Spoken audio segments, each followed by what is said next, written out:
বিশেষ করিয়া আমি দু একদিন থাকলেও দেখছি মধ্যে যে সত্যসাথী স্যার রাত্রি 11টার সময় ফোন করছেন কি পড়াশোনা করে।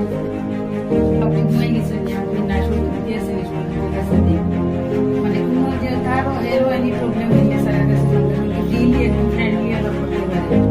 তো আমিও সায়েন্সের টিচার, কিন্তু আমি অ্যাকচুয়ালি কর্মসূত্রে খাটলিচড়াতেই থাকি, মাসে একবার তারা সঙ্গে থাকি, এও দুই একদিন।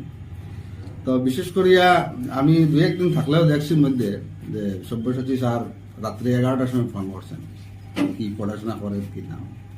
তো এটা মোটামুটি কমপ্লিটলি সব্যসাচী স্যারের ক্রেডিট আর তার মায়েরও মেহনত পরিশ্রম তার সঙ্গে, যেটা এটারই ফসল।